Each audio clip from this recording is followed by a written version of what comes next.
नमस्कार दोस्तों, स्वागत है आपके YouTube channel top trending GK में। दोस्तों यूपी पुलिस में रेडियो ऑपरेटर के जो ऑनलाइन एग्ज़ाम चल रहे हैं, इसमें आज एग्ज़ाम था 1 फरवरी को फर्स्ट शिफ्ट में। ये जो 2.5 घंटे का पेपर है, इसमें पूछे गए जीके, विज्ञान और हिंदी के अपन 40 सवाल देखने वाले हैं।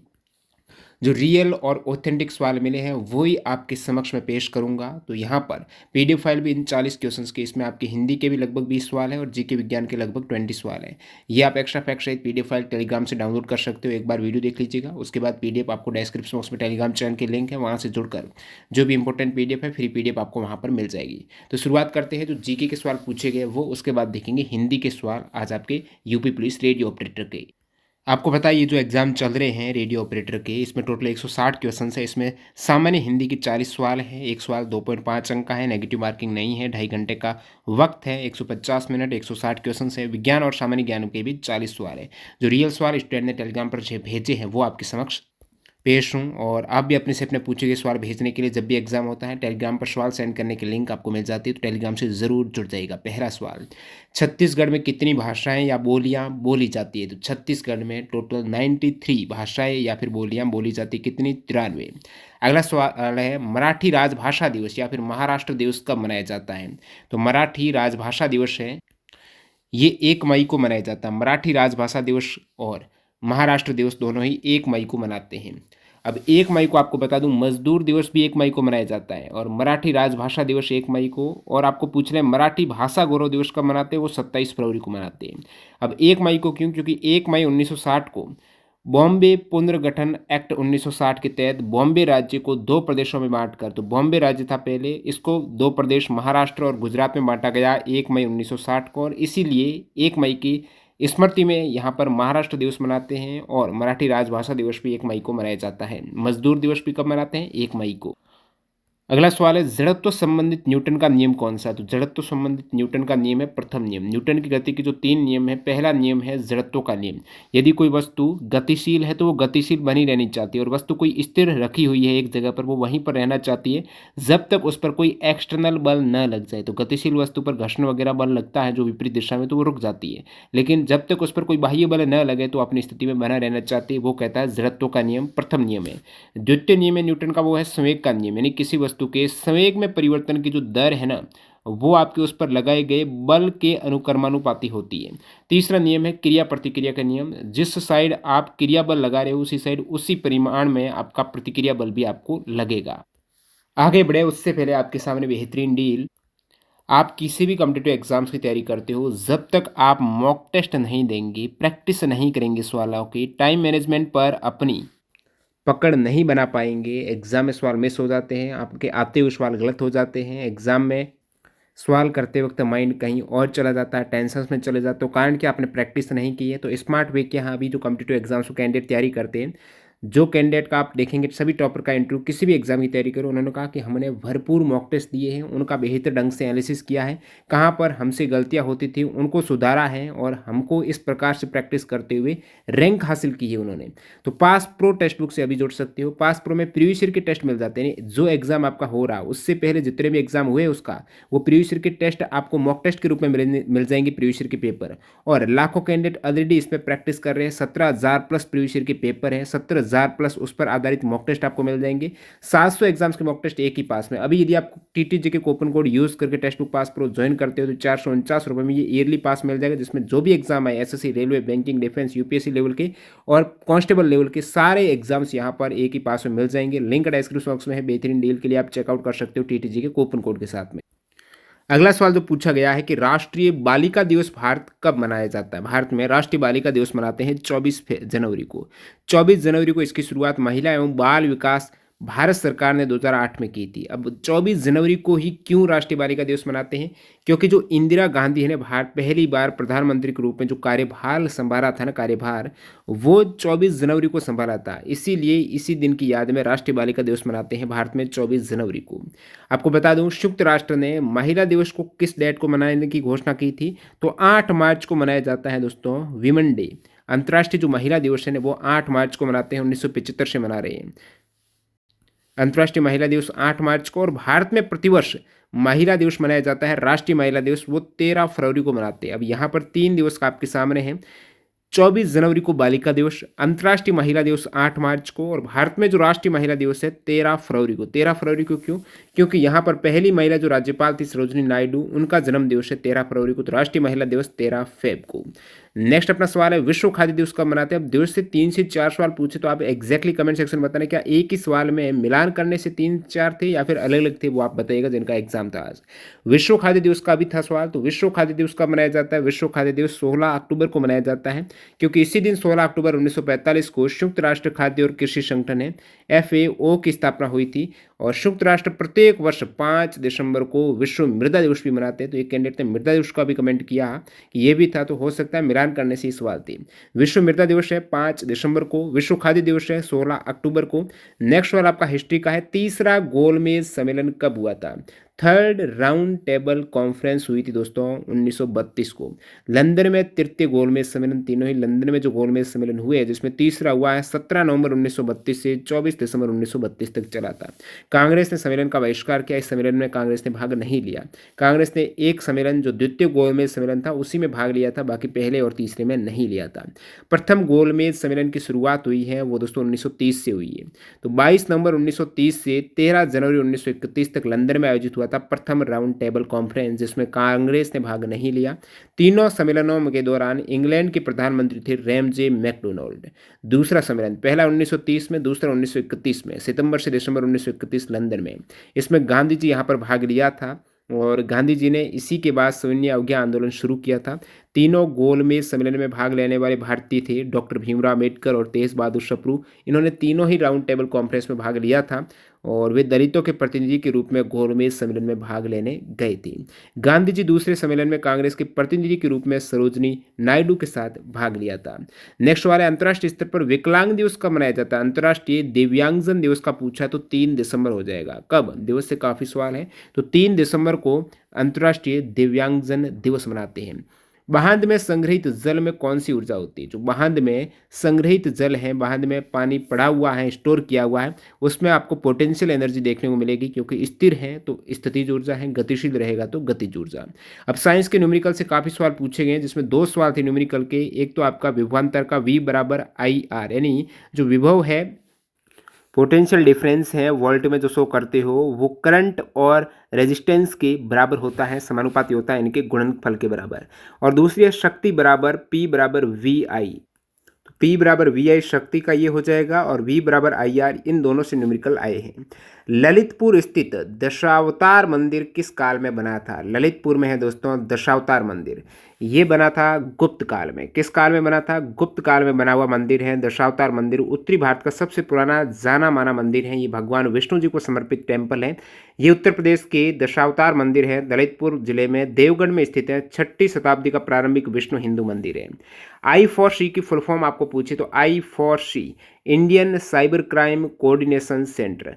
तो C कितने हैं? 1 2 3 4, तो I के साथ में C कितने हैं? 4C, I4C, C4 है। I यानी इंडियन, फिर साइबर क्राइम कोऑर्डिनेशन सेंटर, ये ministry of home affairs MHA गृह मंत्रालय से संबंध है। 2018 में गृह मंत्रालय द्वारा ये जो भारतीय साइबर अपराध समन्वय केंद्र है, इसको स्थापित किया गया था। इसका उद्घाटन जनवरी 2020 में नई दिल्ली में, इसका उद्घाटन भारतीय गृह मंत्री अमित शाह जी के द्वारा किया गया। और अक्टूबर 2023 में गूगल ने भारतीय साइबर अपराध समन्वय केंद्र के साथ काम करने के लिए भारतीय उपयोगकर्ताओं को ऑनलाइन धोखाधड़ी से बचाने के लिए डिजी कवच भी लॉन्च किया है। नेक्स्ट अपना एक अलग ही सवाल पूछा गया है कि मानव अधिकारों का सार्वजनिक घोषणा पत्र जो UNDHR है, universal declaration of human rights, इसका अनुच्छेद 15 किससे संबंधित है? तो UDHR, universal declaration of human right का आर्टिकल 15। अब यहाँ पर मानव अधिकारों के सार्वजनिक घोषणा पत्र के जो काफ़ी आर्टिकल, इनमें से आर्टिकल 15 का पूछा तो आर्टिकल 15 कहता है कि प्रत्येक व्यक्ति को राष्ट्रीयता का अधिकार। ये भारत के संविधान का आर्टिकल 15 नहीं है, ये जो धारा है एक तरीके से इस universal declaration of human rights की सेक्शन है, धारा है, जो आर्टिकल के रूप में जाना जाता है। ये कहता है कि प्रत्येक व्यक्ति को राष्ट्रीयता का अधिकार है, नागरिकता का अधिकार है। प्रत्येक व्यक्ति को ये अधिकार है कि उसको नागरिकता दी जाए, किसी को भी मनमाने ढंग से उसकी राष्ट्रीयता से वंचित नहीं किया जा सकता है। एक बार नागरिकता दे दी तो ऐसे नहीं मन मर्जी से उसको हटा दें, नागरिकता से बाहर कर दें। तो राष्ट्रीयता से अपनी मन मर्जी से उसे वंचित नहीं कर सकते हैं। ये एक घोषणा पत्र उस पर हस्ताक्षर जिस भी देश ने किया है तो उनको पालन करना पड़ेगा, और न ही उसे अपनी राष्ट्रीयता बदलने के अधिकार से वंचित किया जा सकता है। ऐसा भी नहीं कि कोई एक देश का नागरिक हो चुका तो किसी अन्य देश का नहीं हो सकता, इस प्रकार भी अधिकार से वंचित नहीं कर सकते। ये कहता है आर्टिकल 15, राष्ट्रीयता से नागरिकता से संबंधित है। तो ये मानव अधिकारों की सार्वभौम घोषणा है, मानव अधिकारों के इतिहास में एक मील का पत्थर दस्तावेज है, जो कि 10 दिसंबर 1948 को पेरिस में संयुक्त राष्ट्र महासभा द्वारा सभी लोगों और सभी के लिए उपलब्धियों के एक सामान्य मानक के रूप में घोषित किया गया था। कब? 1948 को पेरिस में। कहाँ पर? पेरिस में 10 दिसंबर 1948 को। इसमें काफ़ी आर्टिकल है, जिसमें कुछ प्रमुख आर्टिकल आपके समक्ष। आर्टिकल 16 है, पूर्ण आयु के पुरुष और महिलाओं को जाति, राष्ट्रीयता या धर्म के कारण किसी भी सीमा के बिना शादी करने और परिवार स्थापित करने का अधिकार है। यदि जिनकी आयु पूर्ण है, जैसे विमन 18, मैन 21 है भारत के केस में, वो बिना कोई भेदभाव किए हुए अपने शादी के लिए स्वतंत्र है। आर्टिकल 14 कहता है कि प्रत्येक व्यक्ति को उत्पीड़न से बचने के लिए दूसरे देशों में शरण लेने और उसका आनंद लेने का अधिकार है। अब प्रत्येक व्यक्ति को जो राजनीतिक कारण से उसका उत्पीड़न हो रहा है उस केस में वो दूसरे देश में जा सकता है शरण लेने के लिए। और यदि कोई नागरिकता के अलावा कोई राजनीतिक के अलावा दूसरा अपराध करता है तो फिर वो नहीं शरण ले सकता, उसमें कुछ अपवाद भी है। आर्टिकल 8 कहता है, इसका यूडीएचआर का आर्टिकल 8 प्रत्येक व्यक्ति को संविधान या कानून द्वारा प्रदत्त मौलिक अधिकारों का उल्लंघन करने वाले कृत्यों के लिए सक्षम राष्ट्रीय न्यायाधिकरण द्वारा प्रभावी उपचार का अधिकार है। आर्टिकल 9 किसी को भी मनमानी गिरफ्तारी, हिरासत या निर्वासन के अधीन नहीं किया जाएगा। अनुच्छेद 5 कहता है, किसी को भी यातना या क्रूर, अमानवीय या अपमानजनक व्यवहार या दंड नहीं दिया जा सकता है। अमानवीय दंड उसे नहीं दे सकते हो। आर्टिकल 6 कहता है, प्रत्येक व्यक्ति को हर जगह कानून के समक्ष एक व्यक्ति के रूप में मान्यता प्राप्त करने का अधिकार है। प्रत्येक व्यक्ति को हर जगह कानून के समक्ष एक व्यक्ति के रूप में मान्यता प्राप्त करने का अधिकार। आर्टिकल 6। आर्टिकल 1 कहता है, सभी मनुष्य स्वतंत्र पैदा हुए हैं और समान तथा अधिकारों में समान है, वितरक और विवेक से संपन्न है और उन्हें एक दूसरे के प्रति भाईचारे की भावना से काम करना चाहिए। सभी के लिए समान कानून, समान अधिकार है आर्टिकल 1 में। आर्टिकल 3, प्रत्येक व्यक्ति को जीवन, स्वतंत्रता और व्यक्ति की सुरक्षा का अधिकार प्रत्येक व्यक्ति को रहना चाहिए। वेरी इंपॉर्टेंट है आर्टिकल 3, प्रत्येक व्यक्ति को जीवन की, स्वतंत्रता की और व्यक्ति की सुरक्षा का अधिकार है। आर्टिकल 4 कहता है, किसी को गुलामी या गुलामी में नहीं रखा जाएगा। गुलामी और दास व्यापार को उनके सभी रूपों में प्रतिबंधित किया जाता है। ये आर्टिकल 4 है। अब एक सवाल पूछा है, आईपीसी की धारा 7 में किसका उल्लेख है? तो इंडियन पिनल कोड की धारा, आईपीसी की धारा 7 है ना। इसमें कहा गया है, इस अधिनियम के तहत, जो आईपीसी के अधिनियम के तहत किसी भी भाग में बताई गई प्रत्येक अभिव्यक्ति या कानून का उपयोग आईपीसी के हर भाग में समान अर्थ या भाव से किया जाएगा। जैसे इंडियन पिनल कोड में कोई वर्ड आ गया क्रिमिनल, तो क्रिमिनल वर्ड का जो एक अर्थ है ना वो फिक्स हो गया। पूरे एक्ट में जहाँ पर भी क्रिमिनल शब्द आएगा उसका एक ही अर्थ माने जाएगा। जो एक अर्थ है, ऐसा नहीं कि अलग अलग रेफरेंस में अलग अलग अर्थ काम में लिया जा रहा है, ऐसा बिल्कुल नहीं होगा। जो भी वर्ड है पूरे आपके एक्ट में, जो भी वर्ड जितनी बार भी रिपीट होगा उसका समान अर्थ रहेगा। ये आईपीसी की धारा 7 कहती है। राष्ट्रीय पुलिस आयोग की स्थापना कब की गई? तो राष्ट्रीय पुलिस आयोग, नेशनल पुलिस कमीशन की स्थापना दोस्तों 1977 में की गई। कब की गई? 1977 में। वैसे दोस्तों लॉर्ड कर्जन ने पुलिस विभाग में फैली भ्रष्टाचार को दूर करने के लिए 1902 ईस्वी में सर एंड्रयू की अध्यक्षता में पुलिस आयोग का गठन किया था। तो पुलिस विभाग में जो भ्रष्टाचार को दूर करने के लिए 1902 में कर्जन ने भी पुलिस आयोग का गठन किया था। वैसे राष्ट्रीय का पूछा तो आपका हो जाएगा 1977 में। त्वरण का ऐसा ही मात्रक आपको पूछा, साइंस का इजी सवाल है। त्वरण होता है मीटर पर सेकेंड स्क्वायर, एक सदिश राशि है। त्वरण का विमीय सूत्र होता है m0l1t-2। जीएसटी में कौन से कर शामिल है? जीएसटी आपको पता है कि इनडायरेक्ट टैक्स है, आप डायरेक्ट पे नहीं करते हो, इनडायरेक्टली रूप से आपको पे करना पड़ता है। जो भी वस्तु खरीदेंगे उसमें आप जीएसटी यानी टैक्स इंक्लूड रहेगा। कोई भी आप बिस्किट लेके आ रहे हो तो उसमें भी जीएसटी टैक्स है और आप वो दे रहे हो, आपको पता भी नहीं चल रहा है। एक तरीके से आप वो पे कर रहे हो, गवर्नमेंट को जा रहा है टैक्स, इनडायरेक्टली जा रहा है। डायरेक्टली कौन सा टैक्स हो जाएगा? प्रत्यक्ष कर वो कर होते हैं जो आप डायरेक्टली, जैसे इनकम टैक्स आप खुद पे करते हो, कॉर्पोरेट टैक्स जो कंपनीज पे करती है अपनी इनकम पर, संपत्ति कर है आपकी, एसेट पर जो टैक्स लग रहा है, कैपिटल गेन टैक्स है, आपकी कोई कैपिटल गेन हो रही है, शेयर मार्केट वगैरह में इन्वेस्ट किया गया है, डिविडेंड आपको मिल रहा है उससे, तो वो वाला। गिफ्ट टैक्स, आपने किसी को गिफ्ट दिया तो उस पर जो टैक्स लगेगा। विरासत कर, किसी को गिफ्ट मिला है तो गिफ्ट टैक्स भी एक तरीके से डायरेक्ट टैक्स है। और कोई विरासत में संपत्ति मिली है उस पर भी टैक्स है, प्रत्यक्ष कर है। अप्रत्यक्ष कर में पहले सेल्स कर, service tax, VAT, custom duty, excise duty, ये अलग अलग टैक्स थे जिनको सम्मिलित करके बना दिया है गुड्स एवं सर्विस टैक्स है, जिसका अधिकतम स्लैब 28% तक जाता है। जीएसटी एक इनडायरेक्ट टैक्स है, ये साथ ही साथ एक ग्रंथ्य आधारित टैक्स, यानी जो लास्ट में उस चीज़ को उपयोग करेगा उसी को देना पड़ेगा, वो टैक्स है। नेक्स्ट अपना यहाँ पर जीएसटी की बात करें तो प्रतिभूति लेन देन कर है वो जीएसटी में शामिल नहीं है। केंद्रीय कर जो जीएसटी में ऐड हुए हैं उसमें केंद्रीय उत्पाद शुल्क है, सेवा सर्विस टैक्स है, प्रतिकारी शुल्क उसमें सम्मिलित है और सीमा शुल्क कर वो भी उस पर सम्मिलित है। इसके अतिरिक्त विशेष अतिरिक्त शुल्क है या फिर केंद्रीय बिक्री कर है वो है। राज्य जो जीएसटी पहले थे नहीं, राज्य कर थे, अभी जीएसटी में ऐड हुए, उसमें आपके एंटरटेनमेंट टैक्स है, लॉटरी सट्टेबाजी जुआ कर है, मूल्यवर्धित जो वेट है, लग्जरी टैक्स है, ये सभी ऐसे राज्य टैक्स है जिन्हें जीएसटी में ऐड किया गया। जीएसटी 1 जुलाई 2017 को लागू हुई है। जीएसटी का एक अलग से सेक्शन रहता है यूपी पुलिस के लिए, तो जीएसटी का पूरा अलग ही वीडियो डाला हुआ है, उसको आप चेकआउट करना, उससे बाहर सवाल जाएगा ही नहीं। तो वो वीडियो आप सर्च कर सकते हो, सर्च कर लेना आप जीएसटी आगे लगा लेना, टॉप ट्रेंडिंग जीके करके आपको मिल जाएगा। तो जीएसटी 101वां संविधान संशोधन एक्ट 2016 के तहत लागू किया गया और इससे पहले बिल आया था 122वां, विधेयक आया, विधेयक बना बाद में एक्ट 2016 में। MKS यानी मीटर किलोग्राम सेकेंड सिस्टम में दाब का मापन किस में किया जाता है? तो दाब क्या होता है? तो प्रेशर दाब बराबर बल बटा क्षेत्रफल, बल का मात्र न्यूटन, क्षेत्रफल का मात्र मीटर स्क्वायर, तो न्यूटन पर मीटर स्क्वायर हो जाएगा आपकी मीटर किलोग्राम सेकेंड। MKS पत्ती जो SI पत्ती ही है। एक दोस्तों CGS पत्ती होती है, CGS यानी सेंटीमीटर ग्राम सेकेंड, तो सेंटीमीटर ग्राम सेकेंड अलग है। अब यहाँ पर आपको दाब का पूछा है, तो दाब का SI यूनिट हो जाएगी न्यूटन पर मीटर स्क्वायर है, जिसे आप पास्कल भी बोलते हो, तो पास्कल कहो न्यूटन पर मीटर स्क्वायर एक ही बात है। और इसके बाद यदि मैं बात करूं बल की SI इकाई क्या है, बल की, तो बल क्या होता है? F बराबर MA, M का हो जाएगा किलोग्राम, A यानी मीटर पर सेकेंड स्क्वायर, तो बल की ये MKS प्रणाली में यानी मीटर किलोग्राम सेकेंड में ये हो जाएगी, जैसे आप न्यूटन भी कह सकते हो बल को।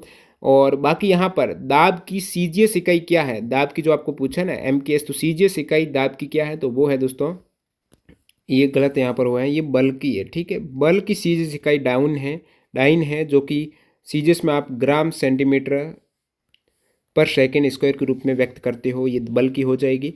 और नीचे यहाँ पर आप देख सकते हो सभी दाब की, एक साइड है आपकी MKS जो SI यूनिट है, एक साइड CGS यूनिट है, तो दाब की यहाँ पर ब्राय या फिर पास्कल हो जाएगा, SI MKS यूनिट है।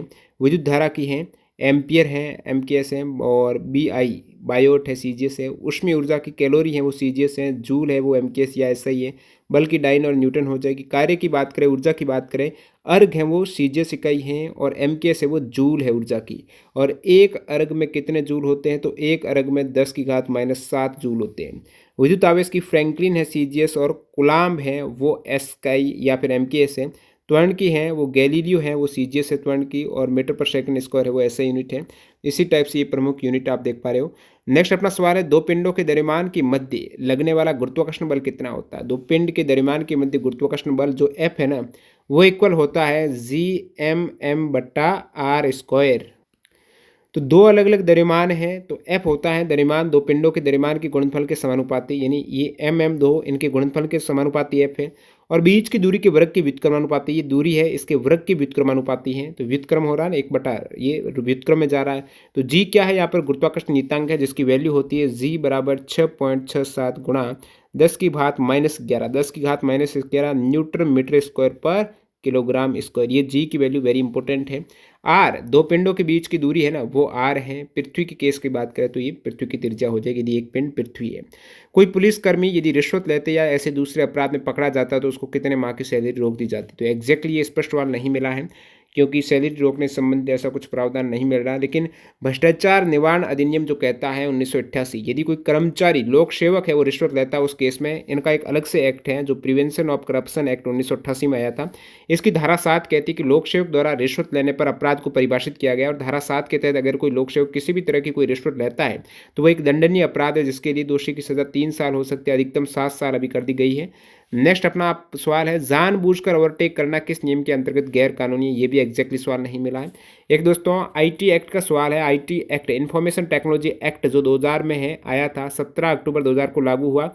ये साइबर अपराधों के लिए न्याय व्यवस्था हेतु एक्ट आया था, और इस पर संशोधन भी किया गया है 2008 में। IT एक्ट की काफ़ी धारा है जहाँ से एग्जाम में सवाल डायरेक्टली आता है। एक सवाल दोस्तों दहेज हत्या संबंधित पूछा गया था, इसके एक सेक्शन से पूछा गया था। दहेज हत्या की धारा लगती है 304B, और दहेज हत्या की कुछ परिभाषा भी है। डायरेक्टली दहेज हत्या मान सकते हैं यदि किसी महिला की शादी के 7 वर्ष के भीतर जलने या अन्य शारीरिक चोटों से मृत्यु होती है। 7 वर्ष, शादी के 7 वर्ष के भीतर यदि कोई शारीरिक चोट या फिर ऐसे ही जलने संबंधित मृत्यु होती है तो वो दहेज हत्या के दायरे में आ सकती है। इस केस में सज़ा कितनी 7 वर्ष से कम नहीं होगी सज़ा, ये भी ध्यान रखना। और धारा 304 बी कहती है दहेज हत्या में यदि मृत्यु हो जाए, दहेज मृत्यु, ये है 304 दहेज हत्या, दहेज मृत्यु 304 बी। और 498 ए क्या है, पति या उसके रिश्तेदारों द्वारा दहेज क्रूरता, मृत्यु नहीं होती है लेकिन दहेज के लिए प्रताड़ित किया जाता है, उस केस में 498 ए लगती है। और दहेज के लिए प्रताड़ित करने पर मृत्यु हो जाए तो 304 बी लगती है, ध्यान रखिएगा।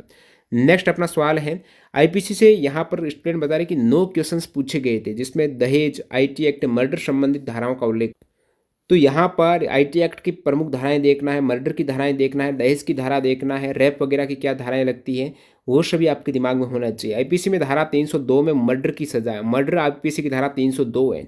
और यहाँ पर मृत्युदंड या आजीवन कारावास साथ ही आर्थिक रूप से दंडित किया जा सकता है, मर्डर के केस में धारा 302 लगेगी। और 375 में है बलात्कार, रेप वाला केस बनता है 375 में। और बलात्कार की परिभाषा दी गई है, किस केस में बलात्कार माना जाएगा, वो 375 में। और बलात्कार होने पर सज़ा की जो प्रावधान है, जो भी अपराधी उनको सज़ा 376 में दी गई है। दुष्कर्म का दोषी पाए जाने पर 7 साल से लेकर आजीवन कारावास की सज़ा का प्रावधान है। तो ये थे आपके 23 लगभग क्वेश्चंस थे जो जीके के पूछे गए। अब सामान्य हिंदी के सवाल देख रहे थे जो पूछे गए हैं, इजी सवाल हैं।